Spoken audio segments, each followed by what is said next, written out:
Salut tout le monde, bienvenue à la brigade, je m'appelle Jean-Philippe Faure, en compagnie de Jean-Philippe Fortin, de Pascal Villeneuve, ainsi qu'un invité spécial ce soir, Marc Legault. Marc, bienvenue à la brigade. Hey, merci de me recevoir. Vraiment content. Marc, rapidement, comme ça, on te connaît du 104.7 Outaouais, t'animes le local sportif tous les mardis, donc, où Pascal fait des interventions sur les sénateurs d'ailleurs.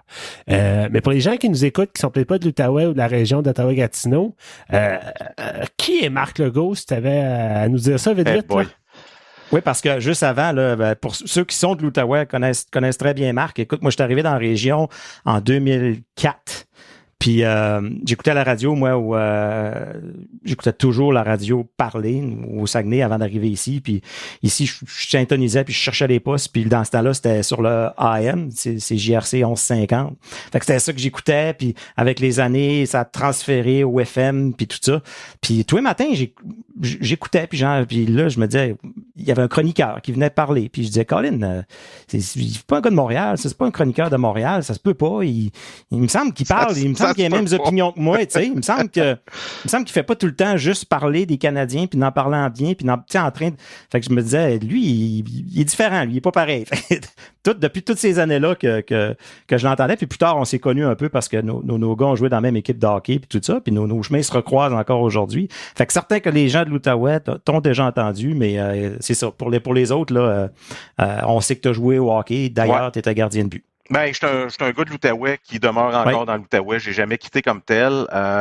Puis j'ai eu la chance, Pascal l'a mentionné, là, j'ai joué au hockey junior majeur, mais j'ai eu la chance de jouer pour l'équipe de ma ville, les Olympiques de Hull à l'époque, là, qui sont maintenant les Olympiques de Gatineau. Je me suis promené pas mal, là. J'ai vécu dans mes vallées junior majeur pas mal, mais mettons 3 de mes 4 ans ont été passés du côté des Olympiques.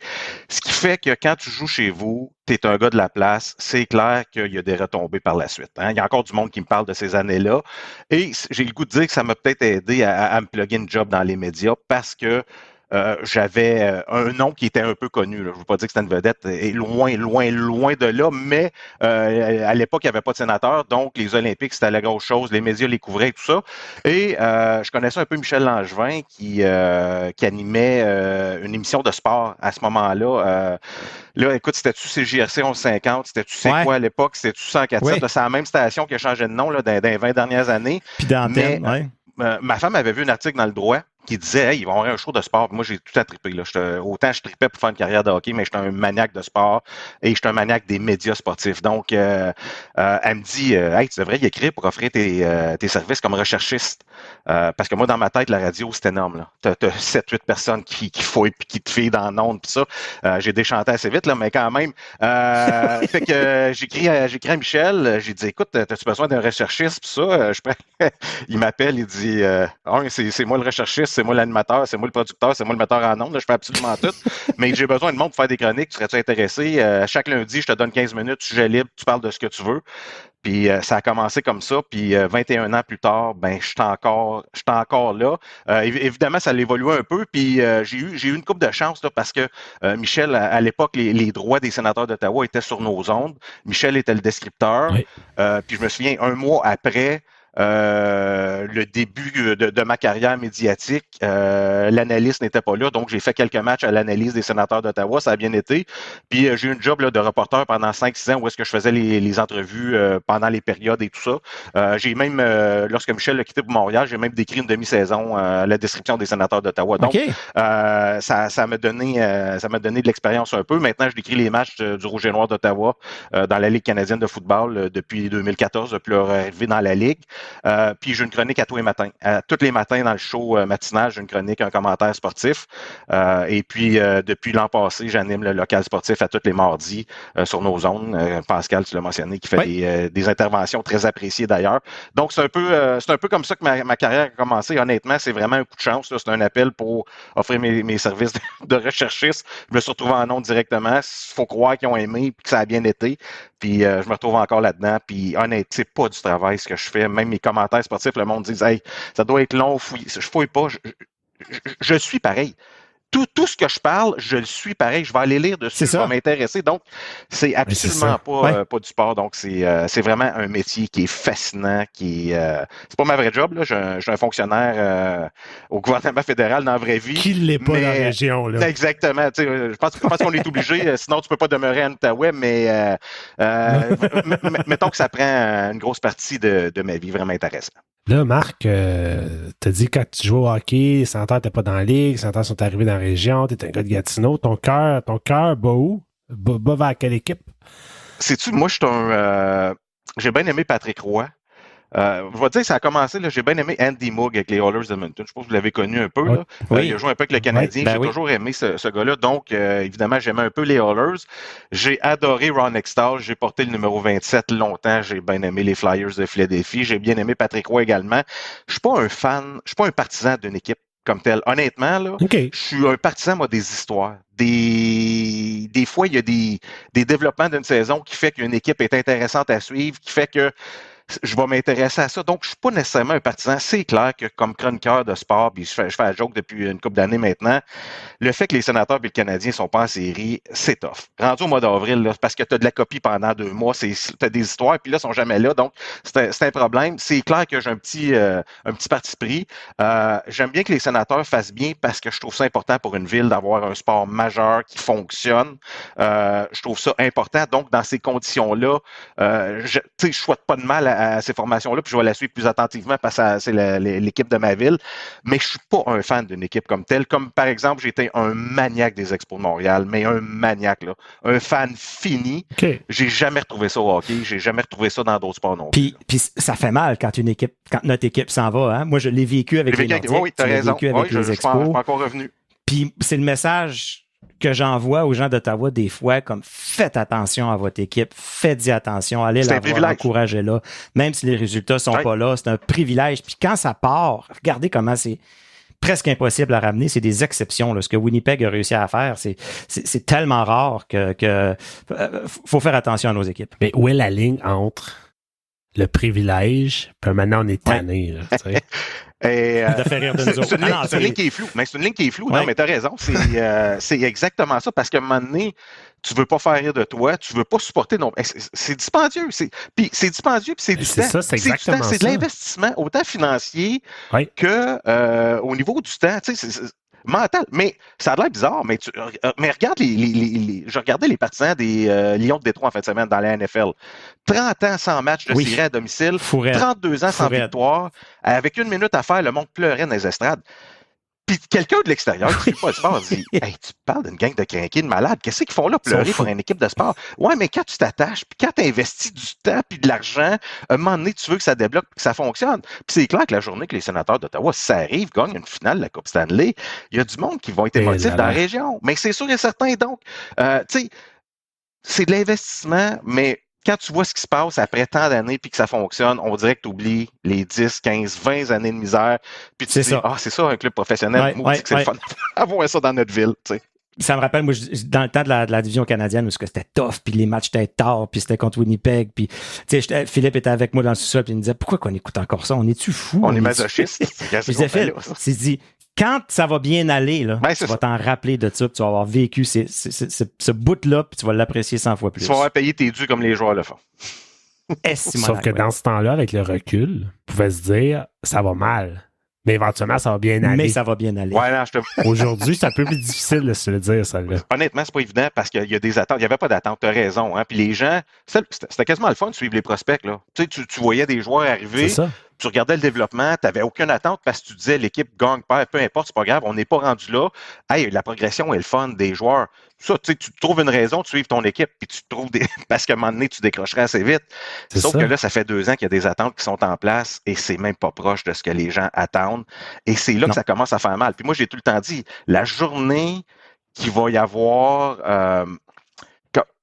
moi, je trouve ça correct que les gens critiquent, que les gens chialent, que les gens jettent des chandails sur la patinoire, que les gens sont en furie, parce que ça veut dire qu'ils sont encore là. Ça veut dire qu'il y a de la passion qui sont là. Lorsqu'ils vont être indifférents, pose-toi des grosses questions. Peu importe ce qui se passe, la journée que ton public est indifférent, t'es dans le trouble. Et pas à peu près, parce que ça, c'est dur à regagner. C'est sûr que tu peux l'avoir s'il se passe quelque chose de phénoménal, mais tu peux pas rendre ton public indifférent. Donc, de voir les partisans frustré, fâché, mais impliqué encore, c'est encore un bon signe selon moi. C'est ça. Puis c'est pas le temps pour les joueurs dans ce temps-là d'envoyer promener les partisans. Tu sais, justement, il faut qu'ils réalisent ça. Là.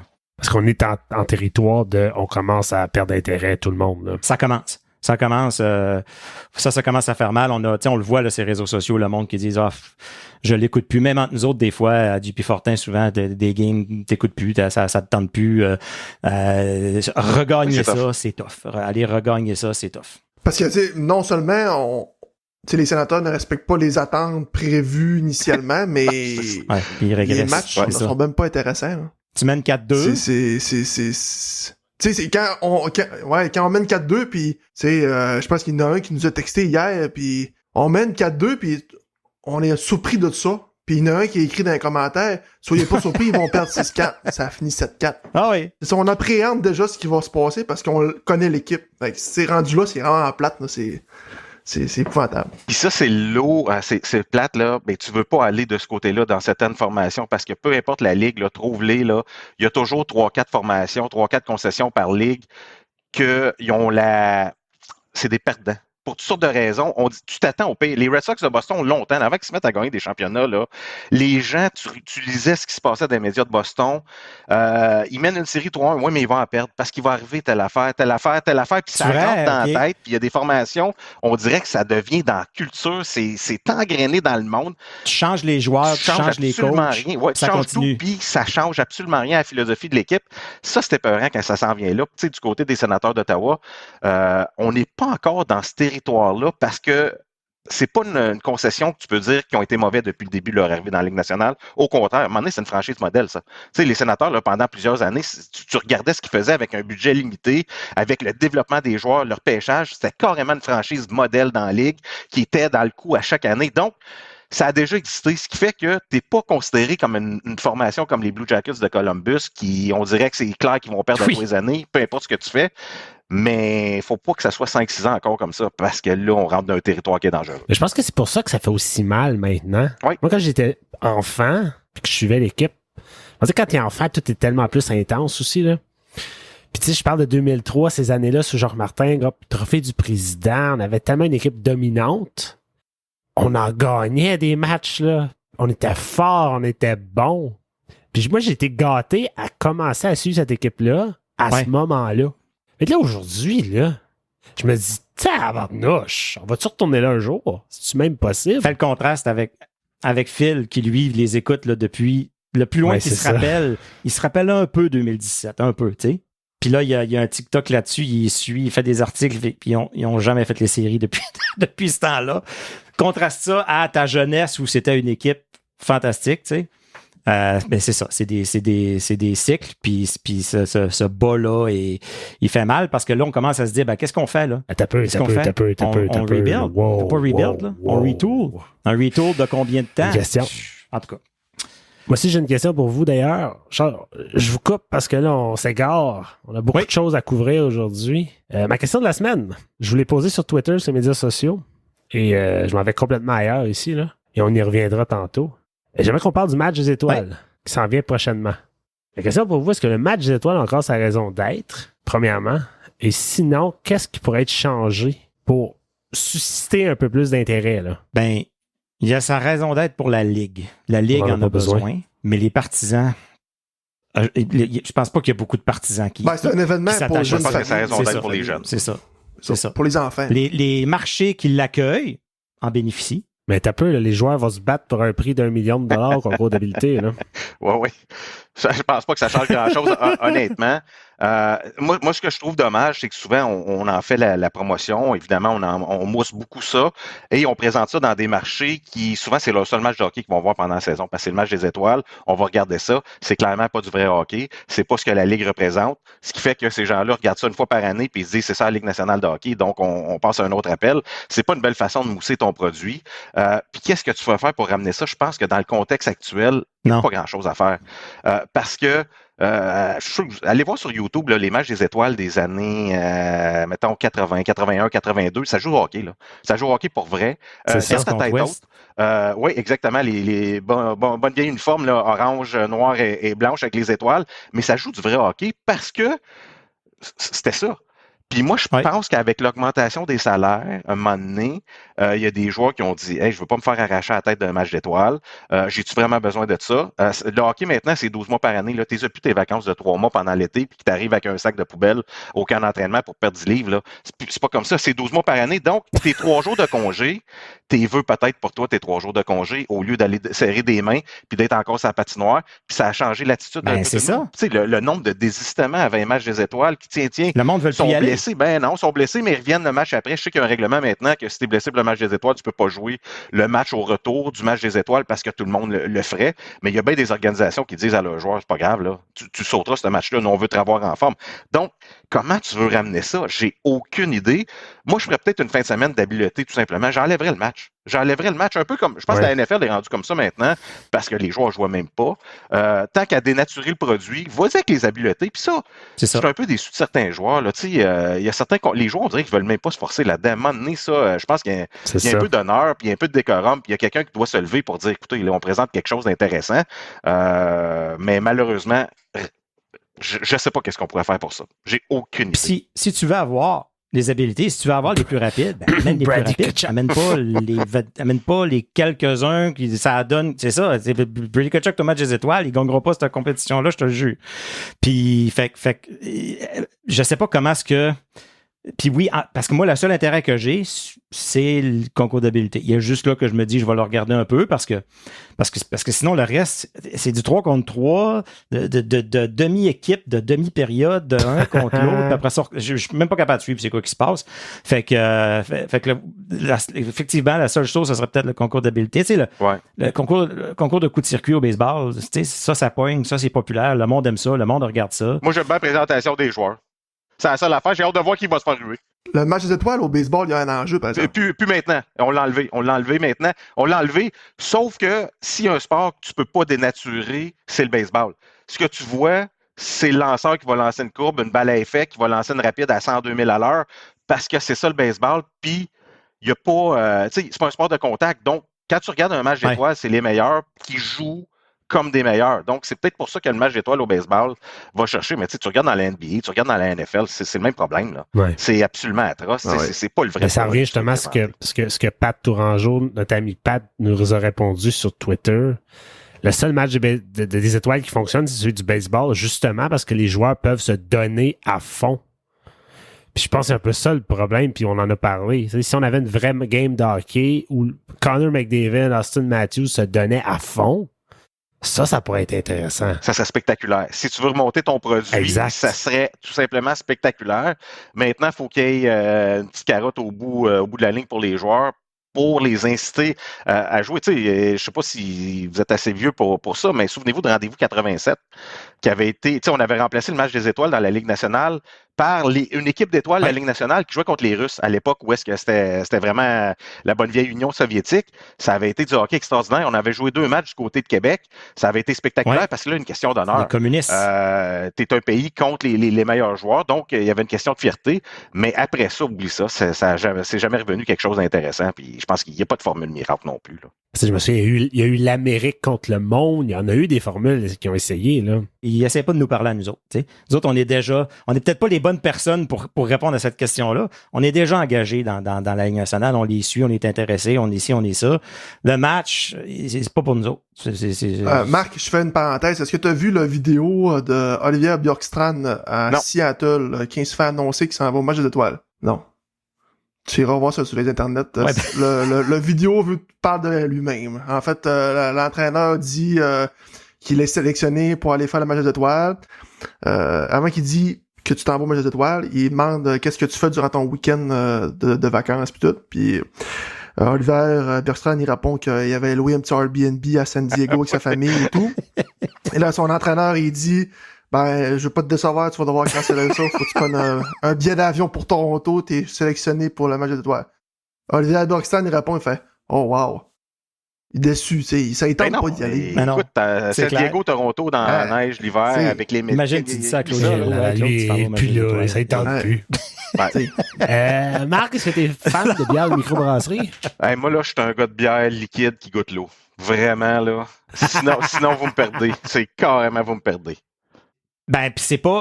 Écoute, Cinquième Baron, c'est une microbrasserie, puis c'est vraiment pas pour parler en mal de leur bière. Elle est bonne, elle est bonne. Pascal, tu nous en as amené, par exemple, au 104.7, elle est bonne. J'ai écouté, ouais, elle est bonne. La partisan, de la partisan, là. Toutes leurs bières à date se boivent très bien. Tout ce qui est pas trop dans les bières foncées, des bières trop brunes ou des bières à date. Moi, je suis un peu comme toi, là. Moi, je dis que je bois de la bière de fille, là. Je bois de la IPA. C'est plus loin que je vais aller, là. Puis il faut pas trop qu'elle soit amère. Mais à date, Cinquième Baron, je n'ai pas pogné une de mauvaise. Donc, tout pour dire qu'on vous rappelle que le 5e Baron vous insiste à assister à un match des Sens dans la brasserie.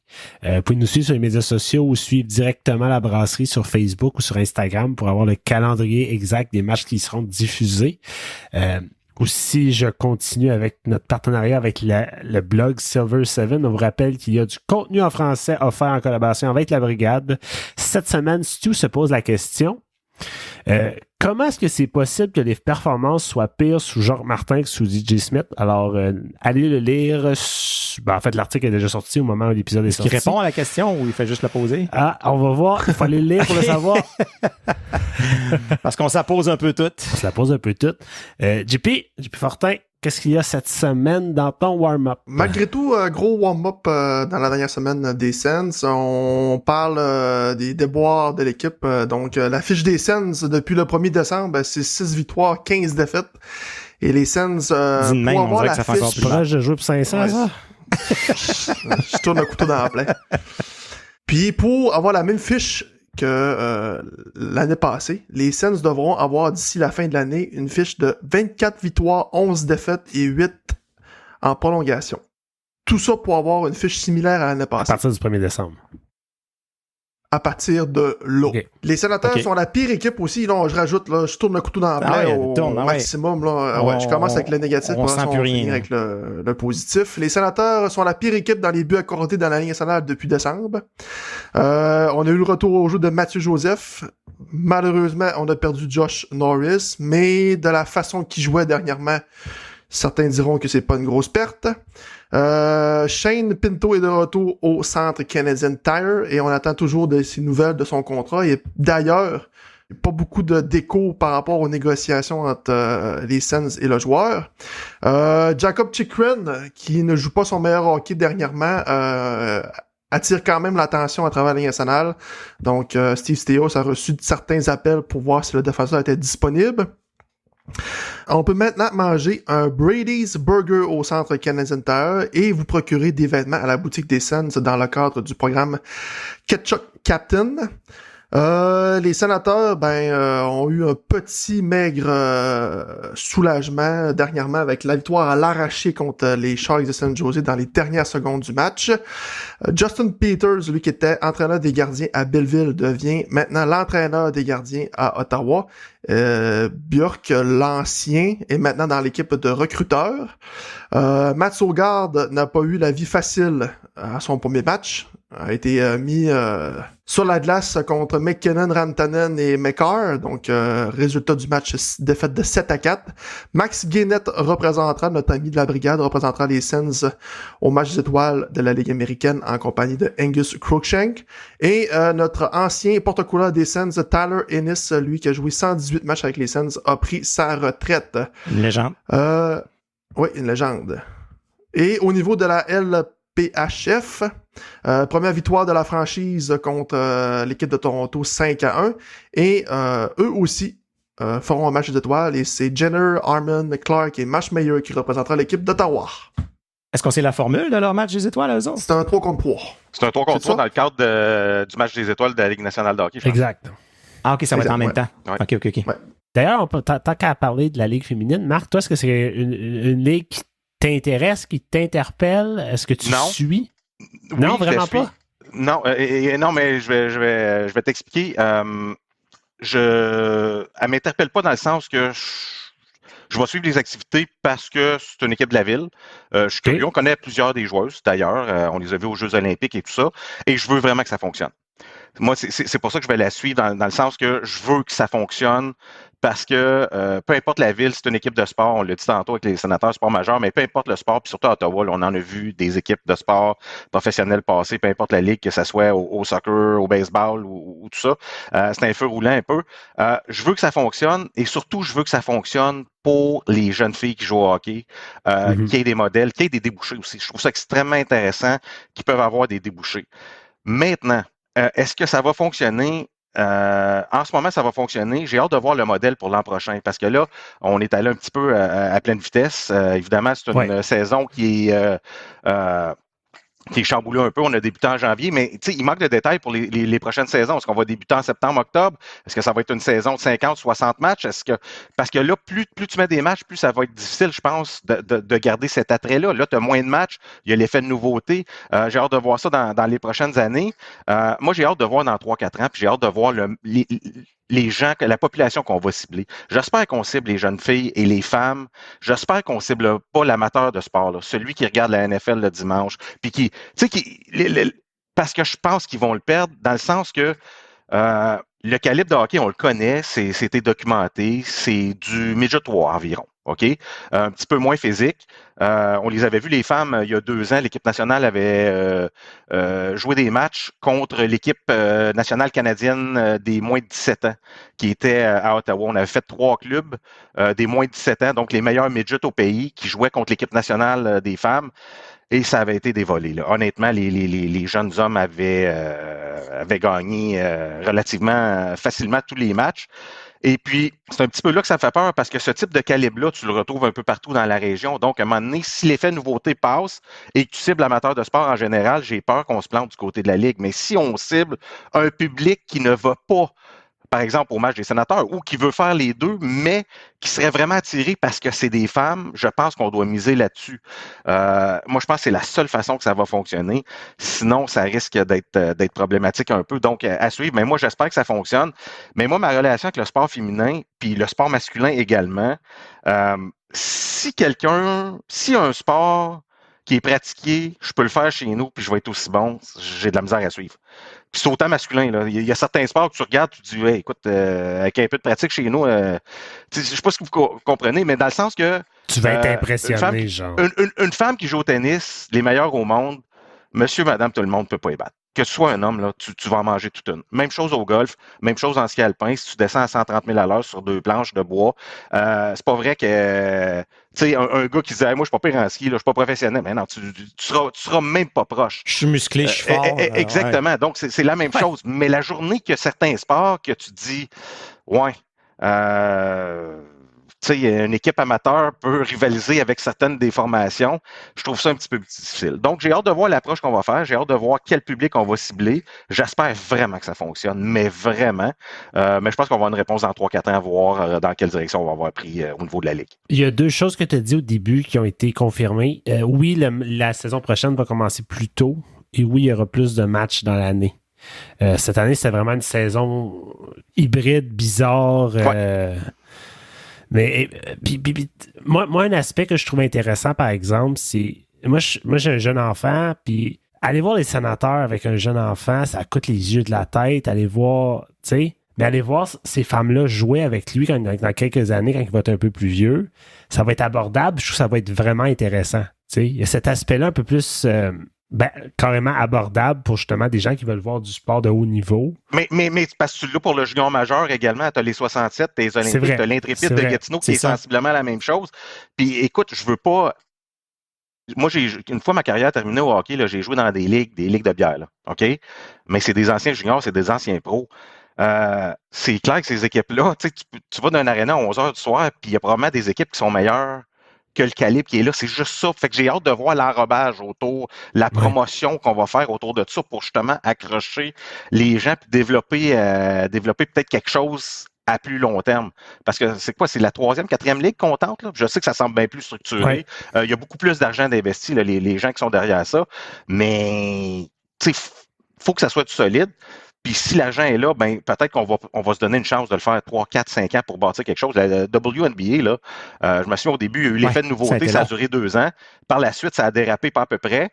mais on a tenu le coup. On a gardé la Ligue en vie. Et là, il y a un public, c'est du 12, du 13, du 14 000 personnes. Les femmes sont payées, ils ont d'excellents salaires, ils peuvent vivre avec ça. C'est vraiment un débouché, puis la Ligue ne partira pas, tant mieux. La NBA est associée, par exemple, à cette Ligue-là. C'est ça. Donc, peut-être qu'éventuellement, si on continue à avoir des 8 9 000, 12 000, comme on a vu au Minnesota, la Ligue nationale de hockey va peut-être dire ouais, attends une minute, c'est intéressant, on peut s'associer, il y a un public pour nous là-dedans. On va peut-être donner aussi des concessions à d'autres villes là, dans la Ligue parce qu'on peut jumeler le produit, on a les installations. C'est ce que je souhaite, moi, à long terme pour la Ligue. Puis tu penses que c'est une obligation à la Ligue nationale à s'associer avec eux? Non, mais je pense que ça serait un devoir corporatif de le faire. Puis honnêtement, écoute, la journée qu'ils vont voir qu'ils peuvent peut-être faire de l'argent ou qu'ils peuvent monnayer ça, ils vont le faire. C'est sûr et certain. C'est sûr et certain. Mais moi, je me tiens à dire, si cette ligue-là attire plusieurs jeunes filles, plusieurs femmes, un public qu'on voit peut-être moins dans les arénas de la Ligue nationale de hockey et qu'on a une association entre les deux ligues, tu vas peut-être aller en chercher ce public-là, puis là, on va dire, oh, OK, on a d'autres personnes qui vont acheter des chandails, puis des casquettes, puis qui vont venir au match. Donc, moi, je pense qu'à long terme, je ne serais pas surpris de voir la Ligue nationale de hockey s'associer. On voit déjà des équipes poser des gestes, comme le Canadien de Montréal, entre autres, qui portaient le chandail de l'équipe de Montréal. Les dirigeants qui sont présentés au match d'ouverture, j'ai trouvé ça assez classe parce que le Canadien jouait le soir même. On s'est présenté à Verdun. Ken Hughes était là. Jeff Molson était là. Donc, ça, si on fait ça, je pense qu'on va garder l'attrait et on va garder l'intérêt. Vous avez parlé d'expansion tantôt dans la Ligue. J'ai une question pour vous, puis c'est une question que je me suis posée cette semaine. Là, on est arrivé avec 6 nouvelles équipes, toutes dans un rayon quand même assez rapproché dans l'Est. Ça serait quoi la prochaine étape pour la Ligue si tout va bien? Est-ce qu'on y va une équipe à la fois? Est-ce qu'on crée carrément une conférence de l'Ouest? Parce qu'à un moment donné, il faut élargir le marché. Tu continues dans des marchés naturels de hockey. Comment on fait ça? Est-ce que tu élargis le marché au détriment du produit sur la patinoire? C'est ça, c'est l'autre question. Parce qu'il y en a pas une tonne. Faut qu'il y ait le bassin. Le bassin est beaucoup plus restreint au niveau du hockey féminin. Donc, si tu décides, là, tu as 6 équipes dans l'Est, on va en faire 6 dans l'Ouest, comme on a fait dans la Ligue nationale de hockey, à un moment donné, une certaine expansion. C'est beaucoup de joueuses de plus. Mm-hmm. Tu veux pas non plus dénaturer ton produit. Donc, peut-être qu'à long terme, on va le faire parce qu'évidemment, ça va générer de l'intérêt. Là. Il y a des filles qui veulent s'inscrire au hockey là, en ce moment, là, parce que, wow, c'est le fun, j'ai quelque chose. Hey, il y a des professionnels qui me ressemblent, qui sont à la télé, puis moi aussi, je peux jouer là-dedans. C'est clair que dans 5, 6, 10 ans, si cette ligue-là dure, le bassin va être énorme. Le bassin va être beaucoup plus grand. Donc, tu vas l'avoir, le bassin potentiel. Moi, je pense qu'on devrait y aller petit peu par petit peu. Ça, c'est mon opinion personnelle. C'est rajouter une équipe ici et là, mais pas en rajouter 6-7 d'un coup, parce que je pense que ça ferait mal à la Ligue. Puis tu continues dans des marchés naturels de hockey qui sont déjà un peu comme ils ont fait là, qui sont déjà des marchés si vous n'êtes pas d'accord, envoyez-moi promener. Peut-être canadiens. Sérieux? Ça fait bien du sens. Ça fait bien du sens. Attends, tantôt. Ouais, OK, c'est bon.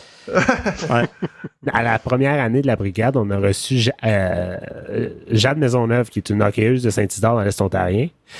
Puis on l'a reçu encore cette année, 2 ans plus tard, maintenant qu'elle joue pour l'Université de Mercyhurst aux États-Unis.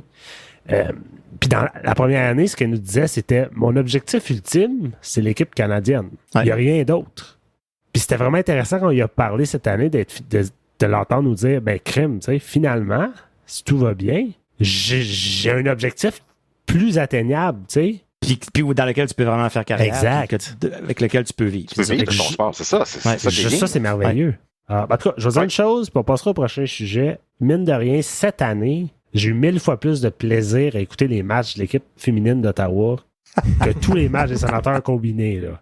Ouais, t'as facile, celle-là. L'énergie. Ouais, je sais. T'as facile. C'est peut-être une bonne chose pour eux autres, dans le fond, que les Sénateurs soient tellement peu excitants, mais veut pas... la porte est ouverte. Ouais, c'est ça. T'as raison. C'est ça, exact. T'as tellement raison. La porte est grande ouverte. C'est pas la même chose à Montréal. Là. Montréal, ça n'emmène pas tellement large non plus. Fait que tout est ouvert pour Marie-Philippe Poulain là-bas. Là. Oui. Oui, voilà. Sinon, JP t'a parlé fiche de 6-15-0.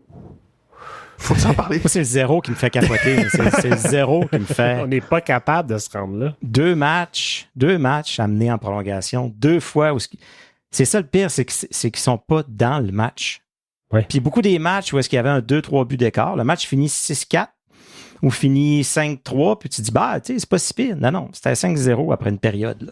Ils sont allés créer une espèce nous créer des faux espoirs. Là, à un moment donné, en troisième, ils en ont fait 2 de suite. Puis là, quand c'était le temps de retirer le gardien, c'était un filet désert ou il ratait des filets ouverts ou c'est qui hier encore qui a le nom m'échappe. Il y a le filet ouvert pendant qu'il n'y a plus de gardien direct sur le poteau.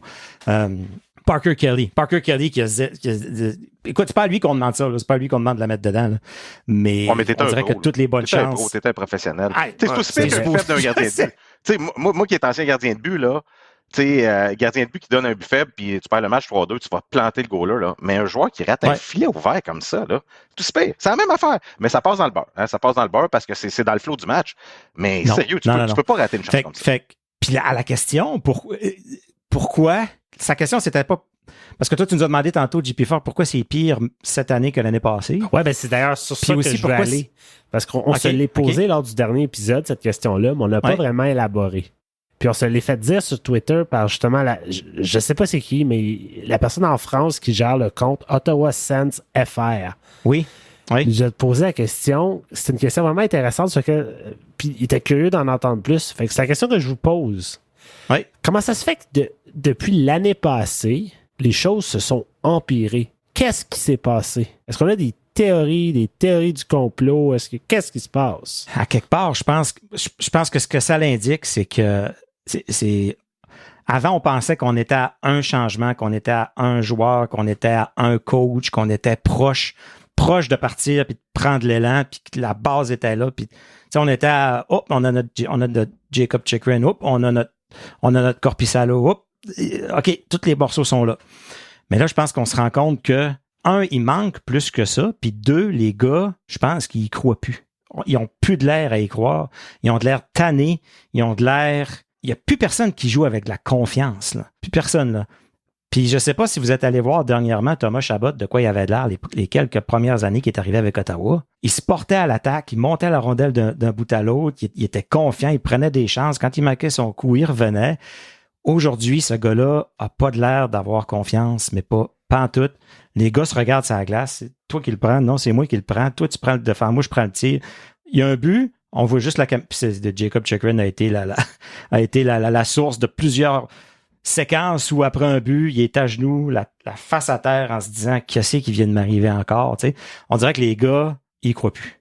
Puis j'ai l'impression que c'est ça qui fait que avant ils se disaient on est proche. Puis là, il manque un spark, il manque quelque chose. Mais tu sais, Pascal, tu parles, les sénateurs sont peut-être pas si proches qu'on pensait. Moi, je pense qu'ils sont encore proches. Dans le sens que, mais on parlait de culture d'organisation tantôt. Puis, tu sais, tu peux pas être dominant comme les sénateurs l'ont été en début de saison cette année. Même l'année passée, là, je me souviens, après 6 matchs, je pense que c'était 4-2 l'affiche. Ouais. C'était des volées que les sénateurs donnaient, là, surtout à domicile. Là. C'était impressionnant. La relance était spectaculaire. Ouais. C'était rapide. Tu peux pas passer d'une équipe qui domine comme ça. Tu sais que ça durera pas toute l'année. Mais tu peux pas passer d'une équipe qui monte un potentiel comme ça en régressant pendant la saison. Il y a quelque chose d'anormal là-dedans. Puis tu l'as dit, aussitôt quelque chose va mal dans cette formation-là, on est tellement habitué à ça qu'au lieu de se dire « Non, on va remonter, c'est une mauvaise passe », c'est comme « Ça y est, c'est terminé ». On passe à un autre appel. Ça fonctionnera pas. Puis, tu sais, vous avez mentionné, là, ils semblent brisés. Ça prend un reset. Ils sont brisés. Ils sont carrément brisés. Mais ça, tu vas aller plus loin parce que là, tu sais, les réflecteurs étaient sur DJ Smith. C'était lui, là. C'était lui le bouc émissaire. C'était lui qui était mauvais, là. Il était mauvais. Puis là, en ce moment, il prend de la valeur. Il prend 500 000 par semaine de valeur en voyant la formation des sénateurs d'Ottawa. Mais c'était lui le problème. Là, on a amené Jacques Martin, puis tu te dis, bon, on va voir, ça devrait changer. Ça n'a pas changé, c'est pire. C'est pire. Mais là, les réflecteurs, on les met où? On les met ses joueurs. C'est clair qu'il y a un noyau intéressant, mais est-ce que ça demeure le bon noyau? Et il va falloir regarder la personnalité de certains joueurs. Est-ce qu'ils cadrent dans ce que tu veux faire? Puis il y a des joueurs qui pourraient rapporter très, très gros. Puis je suis pas en train de dire d'échanger la moitié de ce noyau-là de jeunes joueurs. On les connaît tous. Mais ça demeure pas moins. Est-ce que c'est ce genre de joueurs-là? Est-ce que c'est certains de ces attitudes-là que tu veux? Est-ce que ces joueurs-là vont pouvoir performer dans un contexte où est-ce que ça te prend des victoires? Tu es rendu là dans ton analyse. Là. Parce que là, les coachs, on passe à un autre appel. Là. ça a peut-être été l'entraîneur, mais clairement, c'est beaucoup plus problématique que le coach, le problème. Donc, en ce moment, les réflecteurs sont sur les joueurs. Puis j'ai hâte de voir d'ici la fin de la saison comment ça va se dénouer tout ça, parce que je pense qu'il va y avoir des grosses décisions à prendre, moi, du côté des sénateurs. Marc, j'ai une question par rapport à toute la situation. Puis Pascal nous a levé le point là, à la dernière épisode. Puis plus j'y pense, plus ça fait du sens. Puis là, je suis curieux de t'entendre par rapport à ça. Est-ce que tu penses que le fait que Jacques Martin a un statut d'intérimaire et que DJ Smith était vraiment apprécié de ses joueurs, de ce qu'on entendait dans les médias, fait en sorte que les joueurs n'ont aucun intérêt ou aucune motivation à écouter un plan de match de Jacques Martin, sachant que le statut d'intérimaire et peut-être que ce gars-là ne sera même pas là l'année prochaine. Peut-être même pas l'année. C'est une théorie qui mérite d'être discutée. Absolument. Clairement, on n'est pas dans le vestiaire. On ne sait pas comment ça va faire. Sauf que ce qu'il faut remarquer, le noyau des sénateurs d'Ottawa sont signés à long terme. Hein? Il n'y en a pas de pression d'être échangé, puis il n'y en a pas de pression d'être congédié. Là. On est signé à long terme. On peut faire ce qu'on veut. Là. On peut dicter la suite des choses pour l'organisation des sénateurs. On peut dicter qui on veut avoir comme coach, puis on peut dicter pour qui on peut jouer. Ouais. Parce que c'est comme ça. C'est pas les joueurs de quatrième ligne qui ne travaillent pas là. Ils se donnent corps et âme. Ils n'ont juste pas le talent. Mais eux autres, ils jouent leur vie dans la Ligue nationale de hockey. Là. Que ce soit Martin, que ce soit DJ Smith, que ce soit Spartacat, là, eux autres, ils doivent jouer. Là. Ils s'en sacent totalement, sont obligés de jouer, sont obligés de performer parce que c'est leur avenir dans la Ligue.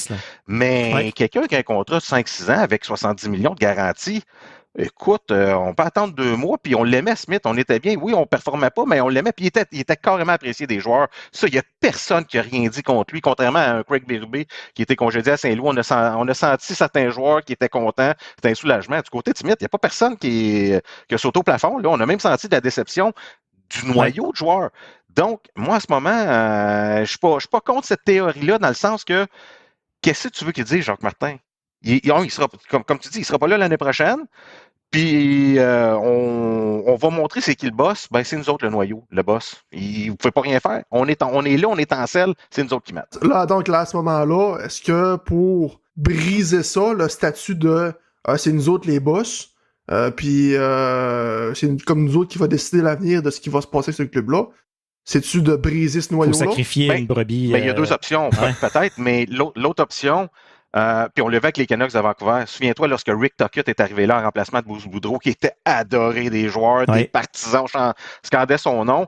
Le noyau des Canucks n'a pas nécessairement changé. Il performe cette année, c'est une des bonnes formations dans la Ligue. Puis Tocchet, l'année passée, qu'est-ce qu'il a fait? Il a joué au méchant. Il a mis des joueurs, des vétérans d'un gradin. Il a critiqué ses joueurs publiquement. Il les a ramassés pendant 1 mois ou 2, puis c'était tout croche les Canucks. En fin de saison, l'année passée, là, c'était horrible. Cette année, il est arrivé avec la même attitude, mais je pense que les joueurs ils ont réalisé, il n'est pas là intérimaire, lui, il est là encore. À un moment donné, j'aurais pas le choix.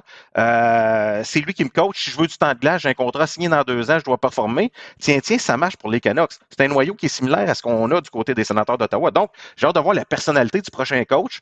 Est-ce qu'il va jouer au méchant pendant un certain temps? Puis, tu sais, j'en parlais avec Pascal un peu plus tôt cette semaine. Ça serait le fun de voir le coach en chef de l'an prochain déjà cette année. Arriver avec un mot ou 2 pour mettre en place quelque chose que de recommencer l'année prochaine encore une fois dans le camp d'entraînement. Parce que là, Jacques Martin, il se gêne pas là, pour sortir puis jouer au méchant. Là. Jouer au méchant. Il nomme pas personne. Il lance ses messages. Il lance ses messages comme il a dit aujourd'hui. Mais il se retient pas dans ses commentaires. Là.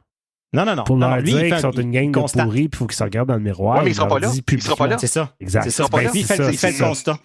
Moi, ce que je pense, c'est qu'il va être là jusqu'à la fin de l'année en tant qu'observateur. Parce que je pense que le mandat que Stéos Stéos lui a donné, c'est rentre dans la chambre, prends le pouls de la chambre, puis identifie-moi c'est qui les vrais, puis c'est qui de qui on doit se débarrasser. Parce que si c'est ça l'attitude des joueurs, si c'est ça de dire nous autres, gars, on est signés, on est ci, on est ça, on peut faire un peu ce qu'on veut, c'est un maudit manque de professionnalisme. T'es un athlète professionnel, embarque sa glace puis performe, peu importe le coach. Mais c'est des humains. Je comprends que c'est des humains. Puis comme on disait, c'est un paquet de jeunes qui sont arrivés, qui ont fait peut-être 1 an à Belleville, après ça, qui ont été montés sa première ou sa 2e ligne tout de suite, sans avoir besoin de travailler, ils ont eu quelques belles performances individuelles. Josh Norris, qui a eu une saison de quoi, 35, il a dû pogner le 40 buts. Il y avait un pourcentage d'efficacité de tir versus but qui était complètement hors norme. C'était comme impossible que ça continue. Il est allé décrocher son gros contrat avec ça. Les gars ont le gros contrat. Personne ne les a appris à jouer de la bonne façon. Les a appris à se battre pour leur poste. Les a appris à jouer défensivement, à jouer en unité de 5. Le coach les a toujours dit, let's go, travaillez fort. L'important, c'est de grinder. C'est tout ce qu'ils ont appris. Mais si c'est ça l'attitude, ma crainte, c'est que ce noyau-là, avec les années, a pourri. Puis qu'il y a certains joueurs qui peut-être sont peut-être pas récupérables. C'est ça leur attitude, c'est la façon qu'ils ont évolué. Mais tu fais quoi, Pascal? Puis c'est peut-être le temps d'en changer. Tu fais quoi, Pascal? Mettons, là, le rôle de Martin, c'est bel et bien ça, puis il arrive, là, puis à la fin de l'année, il va voir Andlauer, puis il va voir Steos, puis Dave Poland, puis il lui dit, là, Norris puis Batterson, là, c'est pas des vrais, c'est pas des leaders. Oubliez ça, tu fais quoi avec ça? mais c'est parce que... Je pense pas qu'il faut se débarrasser de tout, mais c'est sûr qu'il va avoir un message. Ça va commencer par un message, je pense. Ça va commencer par un joueur, puis ça va être, le pire, j'imagine, tu sais. Puis ça va être donné un exemple, comme les boys get it together, mais ça va passer par le prochain coach. Fait on est encore en maudite attente qu'on n'a pas de DG, on n'a pas de coach, on n'a pas de ci, on n'a pas de ça. Là, il y a tout le temps quelque chose qu'il faut qu'on attende. En tout cas, le deuxième étage est réglé, le deuxième étage, c'est signé, c'est fait, on sait ça va être qui pour longtemps. Ça a décidé le coach, mais on n'est même pas à la moitié de la saison. Ça, c'est triste en tabarnouche. Ça n'a aucun bon sens. Mais avez-vous pensé que il y a des bonnes chances, il y a des maudites bonnes chances que cette reconstruction-là n'aboutisse jamais à rien? Là? Peut-être. Ah oui, c'est possible. Peut-être. Hey, comment décourageant dans 5-6 ans qu'ils nous annoncent un autre retool, là? Je veux pas vous faire peur, mais tu sais, les Sabres de Buffalo, ça fait 13 ans qu'ils n'ont pas fait les séries. Ça fait longtemps qu'ils sont en reconstruction. C'est la même affaire, là. Puis c'est pas proche encore, là. Ouais. T'sais, les Wings de Détroit, on commence à voir un peu la lumière au bout du tunnel, mais c'était très, très long. C'est pas évident. T'sais, des fois, ça a l'air simple. Là. On a un plan de 3-4 ans, on fait une reconstruction. Oh, oui, mais attends une minute, là. Tu vas-tu avoir les bons éléments? Tu vas-tu avoir le bon caractère? C'est pas facile à le faire. On le fait avec les Oilers d'Edmonton, entre autres. Donc, il n'y a rien de garanti là-dedans. C'est triste, mais t'as raison. Puis dans 5-6 ans, c'est la même situation. Avant que Chicago se mette à gagner avec les Tays puis avec les Kane puis tout ça, ils ont été longtemps l'équipe pas bonne. Puis ça revient à quand c'était le temps de rebâtir. On voit qu'aujourd'hui, les seuls gars ou les quelques seuls gars, on voit présentement l'importance d'un gars comme Claude Giroux, d'un vétéran dans l'équipe. C'est le seul qu'on voit la langue à terre, puis le seul qui a de l'air encore à carry, là, pour dire en français. Puis c'est le genre de joueur qu'on a complètement tout envoyé au bout du monde quand c'était le temps de reconstruire, puis on a gardé juste des jeunes, puis on a essayé là, d'aller chercher des gars de Bredson, des ça, mais ça a jamais été les gars qui... Fait que c'est peut-être une des erreurs pendant la reconstruction, donc à ne pas refaire. Fait que le monde dit Giroux nous rapporterait, Tarasenko nous rapporterait. Ben écoute, si c'est des gars qui sont prêts à rester avec l'équipe, puis qui, ils veulent rester, puis ils ont déjà gagné dans le passé. Tarasenko a déjà gagné, puis s'ils disent non, moi je suis installé à Ottawa, je suis bien là, ben gardons-le, puis ça a une valeur pour les prochaines années. C'est fort ce que tu disais par rapport à la question, qu'est-ce qui fait que cette équipe-là ne soit pas au même niveau que l'année passée, ou ben soit pas... Regarde juste les statistiques, c'est du 4-5 buts par match, c'est la pire équipe pour accorder des buts, c'est une des pires équipes en désavantage numérique. Le powerplay ne fonctionne pas autant que l'année passée. Il y a plein de situations qui fait que cette équipe-là soit dans cette position-là. Puis au-delà des statistiques, moi je trouve qu'il y a un gros manque d'engagement de plusieurs joueurs. Puis cette équipe-là est tellement fragile, puis on l'a encore vu le match contre le Colorado, ça a pris un but dans la dernière minute de la deuxième période pour faire 4-3 puis que le doute soit installé. Ils sont arrivés en troisième, dépité, le doute d'un culotte, puis ça a parti du mauvais bord, puis ça a fini 7-4. Il y a des choses pires que ça d'un culotte, mais puis là on va venir au sujet, au cheval dans la salle de bain, si on veut, les gardiens de but. Puis moi, on va en profiter qu'on a un gardien de but avec nous autres. Marc, tu as probablement été dans des bonnes équipes, puis tu as probablement été dans des mauvaises équipes, right? Puis quand tu es dans une mauvaise équipe, puis ça va mal en avant, puis tu te fais bombarder, puis tu sais jamais ce qui va se passer, tu dis un 2 contre 1, prends ton homme, moi je vais prendre le tir. C'est pas ça qui se passe, ça dévie sur le patin, puis il te rentre dedans, finalement ça rentre. On voit depuis plusieurs années, il n'y a pas un gardien qui a été capable d'arriver puis de performer avec les Sénateurs. On a amené des bons gardiens, on a eu des bons gardiens.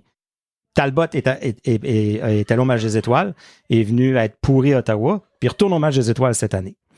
Comment se sentent les goalers quand c'est le chaos en avant d'eux autres comme ça?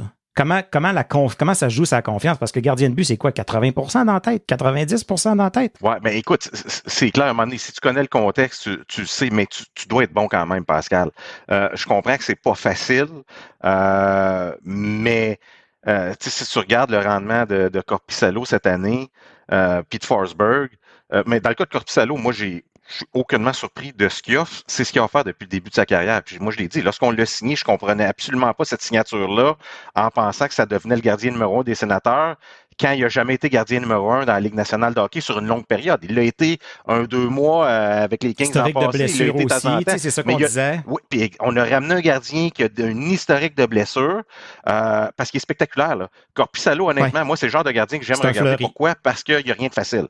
Il n'y a rien de facile, donc ce qui fait que tous les arrêts semblent spectaculaires. Il est toujours en split, il est toujours en train de nager, mais quand ça donne que c'est un bon match, tu te dis, waouh, on a un gardien étoile, on a un gardien spectaculaire. Mais le nombre de buts que ce gars-là donne, de mauvais buts, surtout dans le haut du filet avec un 6-3 comme ça, c'est tout simplement pas normal. Mais c'est l'histoire c'est l'histoire de sa carrière un peu. Forsberg aussi manque de régularité. Forsberg a eu un bon 3 mois, on l'a signé à long terme, et depuis ce temps-là, c'est pas évident. Puis, tu sais, le changement d'entraîneur qu'on a vu cette semaine, vous mentionnez Zach Burke qui a quitté, devient recruteur, c'est pas anodin, là. C'est pas anodin parce qu'il n'y a eu aucune progression pour les gardiens de but. Puis Justin Peters, qui est en train de faire avec les gardiens de but de Belleville, cette année, du moins, c'est du bon travail. Puis Justin Peters, l'an passé, était monté avec les Sénateurs d'Ottawa pendant 1 mois, alors que Zach Burke avait subi une commotion, avait reçu une rondelle sur la tête pendant une pratique. Et c'était le mois où est-ce que les gardiens des Sénateurs ont été performés pendant la saison. Donc, je pense qu'on attendait juste le moment opportun pour le faire, pour changer. Et surtout, Sogard qui arrive en même temps. Donc, c'est l'élève de Peters également. Lui, j'ai hâte de voir la suite des choses. À 6-7, gardien très athlétique. Il y a quelque chose à faire en ce moment, puis je dis ça souvent, il garde les buts comme un gardien de 5 pieds 10. Malheureusement, il est souvent très, très bas sur la patinoire. Souvent, il est à l'extérieur du filet. La journée qu'on va lui montrer à limiter ses déplacements, parce qu'avec son gabarit, là, puis ses capacités athlétiques, il va devenir un très bon gardien. Il l'a montré dans la Ligue américaine. Hier, il semblait très nerveux. Moi, j'ai vu des tendances que j'ai vues dans les dernières années. Il a perdu son bâton, je pense, 5 ou 6 fois pendant le match. J'ai aucune idée comment tu peux faire ça. Mais si à plus long terme, on l'amène avec un style un petit peu plus solide, plus passif, j'ai l'impression que les Sénateurs ont peut-être leur gardien du futur dans les mains. Ben, en même temps, il n'y a pas d'autre option, là. On l'a tout liquidé à Belleville dans les gardiens dernièrement. Ben, il y a Mendo puis Maryland. On espère qu'il y a une espèce de suite logique dans... Mais oui, tous les bons qu'on avait, les 2 autres qu'on avait, ils ont du succès ailleurs. Les Gustafsson puis Duckworth. Mais est-ce que les gardiens... Parce que c'est ça qu'on dit depuis toujours. Montre-nous une bonne défensive, je vais te montrer un bon gardien.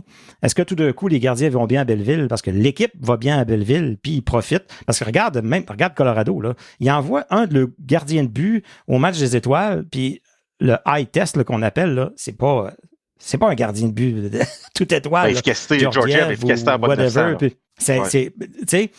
Il perd son bâton 2-3 fois, mais il y a une fois qu'il y a un défenseur entre lui, il fonce dedans, entre lui et le filet, son bâton reste pris là. C'est tellement le chaos en avant d'eux autres. Mais moi, il y a quelque chose que je comprends pas, par exemple. Il y a quelque chose que je comprends pas. Tu sais, historiquement, du côté des Sénateurs, il y a eu des gardiens comme Craig Anderson, on peut dire qu'il a eu une solide carrière dans la Ligue nationale. Il a fait la job avec les Sénateurs d'Ottawa, qu'on l'aime ou qu'on l'aime pas, là. Honnêtement, il était constant. Ça a bien fait. La Lime, à ses débuts, il était très bon aussi. Là. Je sais qu'on n'a pas aimé ce qu'il a fait en série. Ça demeure pour moi qu'il a donné du bon hockey aux Sénateurs d'Ottawa. Mais règle générale... La liste s'arrête là. C'est difficile. Oui, mais c'est ça. Tu viens de faire la liste. Mais ce qui est drôle, là, moi, je dis toujours que des gardiens de but dans la Ligue nationale de hockey, c'est comme les porteurs de ballon dans la NFL ou des releveurs au baseball majeur. Ils entraînent partout. Il entraîne partout, puis on a eu l'exemple. L'an passé, les Vegas avec Hayden Hill. Il est sorti de nulle part, il est solide, il gagne une coupe. Craig Bennington avec les Blues de Saint-Louis, il sort de nulle part, fait un job. Tu sais, Chris Osgood dans le temps avec les des gardiens comme ça, ils entraînent, mais pourquoi chez les Sénateurs d'Ottawa, ça arrive jamais, ça? Ça arrive jamais que tu ramasses un gars qui, je te parle pas d'une performance comme Hammond là, sur 4 mois, là, mais qui va te donner 4-5 ans de hockey. On pensait solide. Que c'était ça avec Forsberg. Oui, de hockey solide. On pensait. Il n'y a rien à faire du côté des Sénateurs. Ça me fait penser aux Flyers de Philadelphie. Si tu es un gardien de but, tu mets cet uniforme-là, c'est pas bon. Tu es obligé d'être pas bon, c'est un règlement. Je ne sais pas si ça n'a pas de bon sens. Pascal a dit tantôt, moi, une bonne équipe de hockey, je vais te montrer un bon gardien de but. Peut pas prendre l'exemple de Talbot qui s'en retourne au match des étoiles et se dire, il n'y a pas un problème en avant de cette équipe-là. D'un point de vue défensif, des revirements à tout bout de champ, on en voit à tous les matchs. C'est tout cela qui essaie de faire un move de trop, qui l'échappe, qui adonne, ça donne un 2 contre 1. On voit ça régulièrement. À un moment donné, les gardiens peuvent faire ce qu'ils peuvent faire, justement. Il faut leur laisser aussi une chance, je vais dire, mais c'est pas le bon mot, mais... Le problème, c'est pas les gardiens, mais les gardiens font partie du problème. On peut pas les j'ai rien qu'exonérer puis exaucer dans la tête, mais on peut pas les libérer de tout blâme. On va les canonifier, Pascal. Oui. Craig Anderson. Mais on s'attend à plus, parce que même si tu regardes, là, tu dis, OK, on va aller voir les stats avancées. On va aller voir c'est quoi que ça dit, ce qu'ils sont capables de c'est fou, là, les stats avancées aujourd'hui, il y en a à l'infini, là. Je pense que c'est goals above expected, de faire comme ça, tu sais, là. Puis ça va chercher un peu le nombre de tirs, le nombre de chances. Ça prend en compte un peu plus que juste les tirs. Parce que comme je disais l'autre jour, les tirs, à un moment donné, est-ce qu'on se tire quasiment dans le pied en disant « Hey, là, il faut tout bloquer les tirs, il faut qu'il n'y ait rien qui passe. » Puis là, tu as un gardien qui se fait 10 minutes qu'il n'y a pas eu de tir. Puis là, il y a un échappé puis un 2 contre 1 dans 30 secondes, c'est 2 buts. Mais tu sais, selon moi, là, le Canadien de Montréal est aussi croche que les Sénateurs d'Ottawa en défensive. Là. Quand tu regardes leur match, là, c'est aussi croche. Tu penses? Ben oui, le nombre de surnombres qu'on donne et de chances de marquer. Ouais. Sauf qu'il y a 2 semaines, tu regardais les statistiques avancées, la statistique que tu as mentionnée, Pascal. Ouais. Puis dans les 5 premiers, tu avais 3 gardiens du Canadien. Allen, Montembeault puis Primo. Elle est là, la différence. Les Canadiens jouent proche de 500, puis ils ont 16 matchs qui se sont rendus en prolongation. Tu sais, tantôt, vous mentionnez, les Sénateurs sont jamais dans le coup, on n'amène pas les matchs en prolongation. Ben, les Canadiens, c'est ça la différence. Puis on n'est pas loin d'une saison désastreuse, là. Quand tu vas 16 fois en prolongation, là, ça peut être 16 défaites, ça, là. Tu sais, mais si tes gardiens ont des statistiques avancées assez intéressantes, ben, ça fait peut-être en sorte que tu as de l'air meilleur que tu es vraiment parce que le différentiel du Canadien est encore atroce en ce moment. Là. Si tu regardes la fiche du Canadien en ce moment est illogique par rapport à leurs statistiques. Là. Moi, je ne suis pas certain que ça va durer, mais ça l'explique peut-être ça. C'est peut-être une bonne affaire. Moi, je suis d'avis que si tu te bases sur tes gardiens pour avoir une chance de gagner puis pour gagner des matchs à chaque soir, comme ça a été le cas à Montréal pendant des années, je pense que t'es pas sur le bon chemin, tu sais. Fait que puis, tu sais, Craig Anderson, quand il est arrivé, il a un peu brouillé les cartes parce que les Sénateurs s'en allaient à la reconstruction. Tout d'un coup, il arrive, il vole des matchs, il réussit à les amener en série, puis on se dit, finalement, on n'est peut-être pas si pire que ça, on est peut-être à un joueur où finalement, on ne reconstruira pas. Fait que c'est peut-être une bonne affaire qu'au contraire, il n'y a absolument rien qui marche, puis on n'a pas le choix, il faut aller analyser tout le reste. Les gardiens n'aident pas à cacher des problèmes, disons. On va essayer de virer ça positif. On a parlé de la défensive tantôt. Cette année, on a remplacé l'entraîneur-chef, on a remplacé l'entraîneur des attaquants. Là, on vient de remplacer l'entraîneur des gardiens. Mais celui qui demeure, ça demeure celui des défenseurs. Pourtant, on critique la défensive depuis 4 ans. Mon oncle Jack. Qu'est-ce qui se passe? Il n'y avait personne pour le remplacer. Ben non, ça se peut pas, là. Amène Wade Redden, fait quelque chose. Mais Chris Phillips sur le banc. Ben, quasiment. Ben, c'est vrai, ça aurait pu être une idée. Ah oui. Rendu là, si tu veux jouer la carte de la nostalgie, là, va chercher Wade Redden. Oui, il voulait ramené Alfie. Il voulait garder quelqu'un qui peut lui parler de ce qui se passe depuis le début de la saison. Écoute, on cherche, je lance des théories, là. Mais moi, j'étais le premier que je pensais qu'elle allait partir. Je me disais, si vous changez pas de DJ, au moins changez le coach des défenseurs. Première étape, faites au moins ça en commençant. C'est lui qui passe au travers. Tous ces chambardements-là, il est encore là. Jamais je croirais qu'il va être là l'année prochaine. Impossible. C'est sûr qu'il va être là parce que tu vas dire ça. Pas avec un nouveau non. On va toffer ça jusqu'à la fin de l'année, puis après ça, on se serre la main. Merci pour le service rendu, puis bye-bye. Ça, c'est une autre question que je vais vous poser. On a introduit un nouvel entraîneur-chef, soit d'ici la fin de la saison ou l'année prochaine. Là, on vient de monter Peters comme entraîneur des gardiens. Si le nouvel entraîneur-chef décide que lui, Peters, c'est pas son homme, qu'il y a quelqu'un d'autre dans sa tête, niaiseux un peu. Coach des gardiens, je suis pas sûr, c'est aussi... Habituellement, il y a une année de grâce pour les coachs de gardiens. Là. Ouais, quand tu regardes historiquement, dans la plupart des formations, on va leur donner une année, voir si c'est un bon fit, parce que tu n'es pas en lien vraiment avec le coaching staff, dans le sens que tu sais, les goalers t'aiment, tu fais un job, souvent les coachs n'ont aucune idée de ce qui se passe avec les gardiens de but, donc ils laissent ça aux coachs de gardiens. Ils veulent pas le savoir. Mais tu sais, c'est intéressant. Tu sais, le hockey, c'est un sport de contact, c'est un sport d'amis. Tu sais, si un coach en chef arrive, puis il est à l'aise avec un certain groupe de personnes, parce que souvent, tu vas être entouré de personnes avec lesquelles tu es bien. Tu s'en vas à job à tous les jours, tu jases au hockey avec eux autres, tu ne veux pas être entouré de personnes.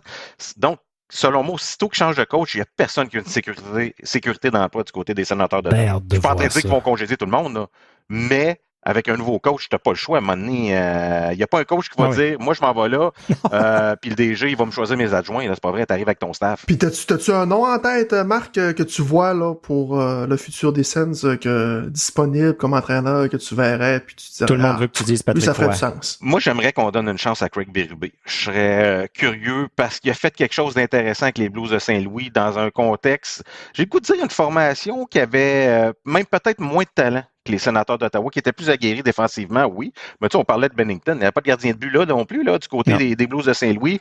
Berube est arrivé, il a amené, je trouve, une identité aux Blues que j'aimerais voir du côté des Sénateurs d'Ottawa. Tantôt, vous parliez de la Hague. C'est quoi leur identité? Vous parliez de la Hague, vous parliez d'un club qui était engagé. Craig Berube, si tu le regardais en arrière du banc, pour moi, si tu arrivé au banc et tu n'avais pas eu une bonne présence, puis il te regarde, bon, je vais m'organiser pour en avoir une bonne à deuxième, là, parce que c'est ce qui dégage un peu, mais il était aimé de ses joueurs quand même, puis il était aimé d'un peu tout le monde dans l'organisation. Donc, j'aimerais peut-être le voir là, mais c'est clair, des candidats, il y en a un paquet, mais souvent les gens parlent de Benoît Gros, puis tout ça. Est-ce qu'avec les Sénateurs d'Ottawa, tu veux quelqu'un qui n'a pas coaché dans la Ligue nationale de hockey ou tu veux quelqu'un d'aguerri? C'est quelque chose d'intéressant. Tu veux un coach recru? Il y a l'expérience, Benoît Gros, là, est dans le hockey professionnel depuis tellement longtemps, mais tu veux peut-être quelqu'un qui est aguerri, qui connaît la Ligue, qui a joué, pas que joué, mais qui a coaché longtemps pour arriver. Donc, moi, j'ai hâte de voir, mais j'ai l'impression, moi, j'aimerais bien voir un gars comme Craig Berube derrière le banc des Sénateurs. Ben, ça serait le fun de voir finalement un coach qui a eu du succès ailleurs. Qui n'est pas juste un Corey Clouston, de John Paddock, là, tu sais. Quelqu'un qui est un vrai coach, là. Mais là, on a l'argent, je pense, du côté des Sénateurs pour peut-être en avoir un vrai coach. Il est là la différence. Avant, on économisait. Avant, on coupait sur le budget pour mais il faut tout de suite être pareil quand tu penses à ça. Hein? Tu as quelqu'un qui gère ton club, puis ça va être ta personne la moins payée dans l'organisation, puis qui a le moins d'expérience, mais c'est ton meneur. Mais semble que tu penses à l'envers. Quand tu pars de même, tu penses à l'envers, puis c'était la philosophie tellement longtemps. Puis on l'avait vu lorsque Brian Murray. Brian Murray, c'était le dernier vrai coach. C'était le dernier vrai coach, puis ça fonctionnait pas bien. C'est ça pareil. Puis il y a eu Guy Boucher qui a eu un statut. Il y avait un statut de vrai coach. Là, il avait été entraîneur-chef à Tampa Bay. Mais pour le reste, c'est des adjoints de connaissance d'un de l'autre, puis on l'a mis là. Puis, Paul McLean, DJ Smith, c'était des adjoints, ils n'ont aucune expérience, on les a mis là. Paul McLean, ça a fait parce que ça a fait une année de temps. Avec les séries de 2013, je me trompe pas. Aussi, ça fait lui, il va rester dans mon cœur à toujours pour avoir battu les Canadiens puis tout ce qu'il y avait eu avec les Canadiens cette année-là. Paul McLean, c'est ma légende. Michel Therrien, c'était du bonbon. Mais Melnyk avait dit, justement, quand puis là, je cherchais le nom tantôt, quand le coach l'ancien coach de Détroit était allé à Toronto. Là, Babcock, Mike Babcock. Mike Babcock. Quand Mike Babcock est allé à Toronto, puis il avait signé. T'aurais fallu que tu dises l'ancien coach des Blue Jackets. Excusez, je vous ai enduit en erreur. Il avait dit, quand il était allé à Toronto, puis il avait signé pour des millions, il avait dit, qu'est-ce qu'ils font ces coachs-là pour gagner des millions? Ils marchent sur l'eau. Tu sais, c'était comme ça qu'il pensait, là, Melnyk. Là. C'était vraiment... Fait que ça explique la panoplie de coachs sans expérience qu'on a eu pendant des années. Mais cette période-là est finie. Puis on a l'argent pour aller chercher un bon coach. Puis là, je pense que Stéos il nous parle de patience, puis de ci, puis de ça, mais je pense qu'il va attendre à cet été pour avoir toutes ces... Parce que s'il l'a pas nommé cette année, c'est parce qu'il l'a pas son nom. Il l'a pas. Celui qui vise ou ceux à qui il pense, soit sont déjà pris ou sont fait qu'il... Dans ma tête, lui, il y a quelque chose dans sa tête pour cet été. Mais espérons qu'il ne se le fera pas voler par quelqu'un. Ou il ne veut pas l'amener d'un contexte qui est défavorable. Mettons qu'il sait c'est qui son coach, puis il y a déjà des discussions, puis tu l'amènes dans le contexte où est-ce que les Sénateurs, ça va bien. Vous mentionnez tantôt, l'équipe est brisée. Mettons que ça finit mal. Tu amènes ton nouveau coach, puis ça finit encore tout croche cette année. Fait que ça repart sur des bases tout croche l'année prochaine. Tandis que si on l'amène, puis on part à zéro, c'est un nouveau coach, un nouveau personnel, ça va peut-être être plus simple pour tout le monde. Un peu plate pour Jacques Martin, ça. Qui se ramasse à pelleter la fin de l'année. Mais tu sais, ça aurait pu virer du bonbon. Ouais, ça aurait pu. Ouais. C'est pour ça que hier, j'ai tweeté, j'ai dit, d'après moi, Jacques Martin est sur le bord d'arriver d'une conférence de presse puis dire « Fuck it, I'm too old for this shit ». Puis ça en allait. Oui, c'est ça. Non, mais ce qui est Ça fou, va c'est que arriver bientôt. sur papier, le fit entre Georges Martin et les Sénateurs dans ce moment, c'est tellement parfait d'une manière. Ouais. Ce que les Sénateurs manquent, c'est ce que Georges Martin peut leur emmener, mais il y a quelque chose qui ne fonctionne pas. J'ai vraiment vu une message nomination être passe aussi unanime par les gens. Lorsqu'on a nommé Jacques Martin, il n'y a pas eu de critique. Du moins, il y a peut-être quelques-uns ici et là, mais ça semblait unanime, les gens. Parfait, il va emmener une structure, il y a l'expérience, c'est exactement ce que ça prenait. C'est une équipe qui est similaire quand il a commencé. Beaucoup de talent, de jeunes talents, c'est merveilleux. Non, c'est plus la même philosophie, je pense, au niveau des joueurs, ce qui fait que Jacques Martin, il s'est trouvé dans une situation qui doit se dire « Oh, ça a changé. » Ça a changé, ouais. On pensait que ces années à Pittsburgh, puis d'être resté dans... Parce qu'il est resté dans le game, il n'est pas parti... Avec les Rangers, il y a 2 ans. Sur sa ferme...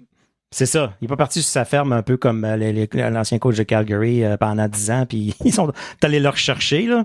Fait que je pense qu'on est pris avec ça jusqu'à la fin de l'année, puis la date limite des transactions va en dire long. Ça va être intéressant pour vrai. Ouais. Voyez-vous des grosses transactions arriver? Tranquille, profondeur? Ben, date limite des transactions, c'est souvent des rentals, tu sais, c'est des joueurs de location. Pas là. Il y a on l'a déjà comme Kubalik devrait partir. Vladimir Tarasenko, là. C'est ça, c'est ça. Kubalik, Tarasenko, ça pourrait être des joueurs qui pourraient partir. Moi, je suis curieux un peu de savoir... Jacob Chychrun, est-ce que tu le vois dans ton avenir? Là, il va rester 2 ans à son contrat, me semble, à 4,6.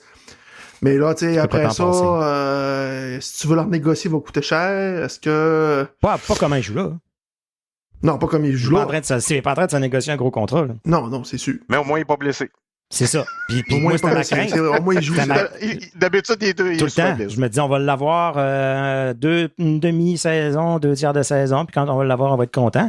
Puis à date, c'est l'autre, c'est Chabot qui...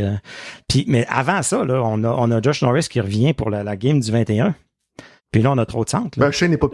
Moi, Shane Pinto qui revient le 21. Oui, il n'est pas signé encore. Si Josh Norris, on n'a pas beaucoup de détails sur sa blessure, mais tout le monde est là. On a un centre de trop. Là.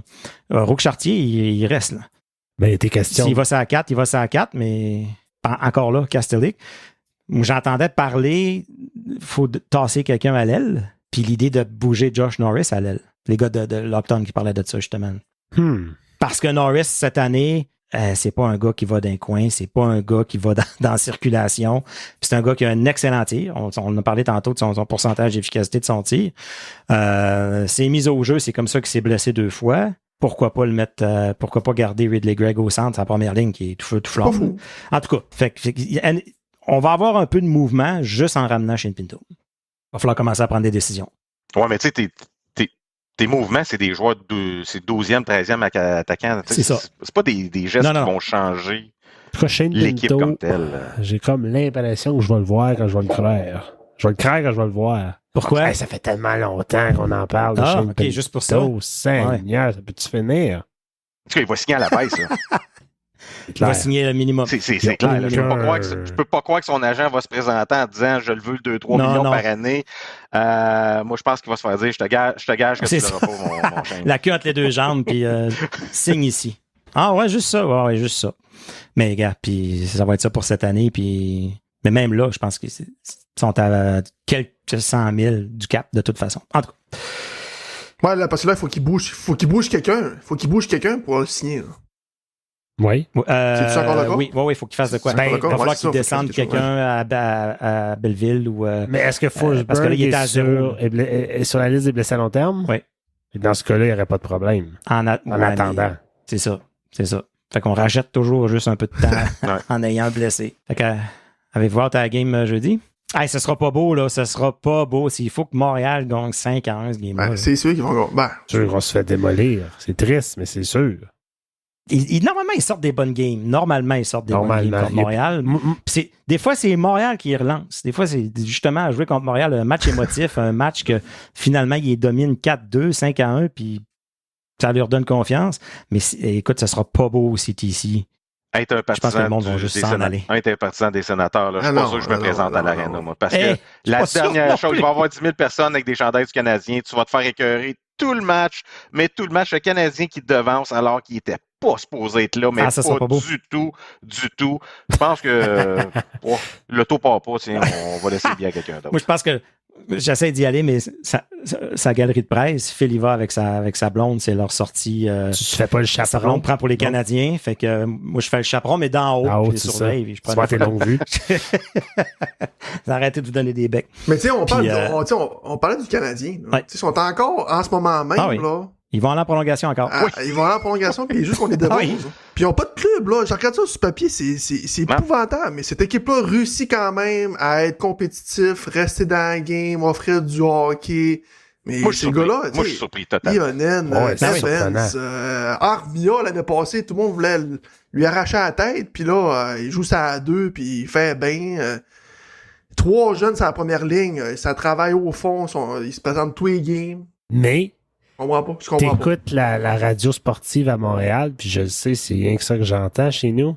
Eux autres, ça joue mal, ça va pas bien, la vie est dramatique en ce moment, là. Ah ouais, moi j'entends le contraire, je trouve. Il se passe à arriver. À chaque semaine, là, ils se mettent à parler des séries. Là, hey, là on n'est pas loin. Pour tout d'un coup qu'on peut être... Ah non, moi, je trouve que c'est excité un peu de ce temps-là. Là. Moi, de ce temps-ci, ce que j'ai entendu, c'était qu'il fallait aller chercher de l'aide en attaque pour Martin Saint-Louis. Il fallait faire une grosse transaction bientôt. Trevor Zegras, quelque chose du genre. On est là à Montréal. À Montréal, on veut tout le monde pour à peu près un choix de 6. Là. C'est tout le temps les qu'on fait. Là. Je vais prendre McDavid, Draisaitl, on va te donner Primo puis un choix de 7, puis on va être correct. Jacky, il est à Laval. C'est sûr que Jacky vaut un choix de première ronde. J'ai entendu ça. Sean Monahan pour un choix de première ronde. Jamais. Bon prospect. Tout vaut un choix de première ronde à Montréal. Mais ils ont eu des choix de première ronde. Pourquoi il y a 3 gardiens encore à Montréal? Là? C'est parce qu'ils attendent quelque chose. Oublie ça. Il n'y a pas personne qui va donner un choix de 2 ou 3 pour Allen. Là. C'est même pas proche de ça. Là. Fait que ils sont pognés, ils sont prêts avec ça. Là, il faut que je vous arrête parce qu'on parle des Canadiens de Montréal avec trop de passion. Je vais poser une dernière question et je reviens au match des étoiles comme ça rapidement. Avez-vous vu le chandail du match des étoiles? Ah, toi puis tes chandails. Et est-ce que vous l'avez aimé? Sans commentaire. Toi, Pascal, je sais que tu ne vois pas la différence. Je pense que t'es mieux d'inviter Jacob Barrette pour parler. C'est à l'image de la game. Parler des chandails. C'est à l'image de la game. C'est ordinaire. C'est clown un peu. C'est clown un peu, hein? C'est pas Justin Bieber qui a fait ça? C'est Justin Bieber. Oui, c'est en collaboration avec lui. Ouais. Mais dans quel état il était, Justin, quand il a fait les chandails? C'est ça le problème. Tu sais, on parlait de cette semaine que la NFL a Taylor Swift et nous autres, on a Justin Bieber. Les Maple Leafs ont Justin Bieber. Oui, c'est ça. Comme les Raptors c'est la Ligue nationale. Fait que... Marc, on a une tradition à la brigade qu'on appelle les tirs de barrage. Okay, JP va te lancer 3 questions. Tu y réponds avec la réponse qui te vient. OK. Donc, la première. Ton idole de jeunesse. Je pense que t'en as parlé au Ron début. Extall. Ah, OK. Ouais, Ron Extall. C'est ça, tu l'avais dit.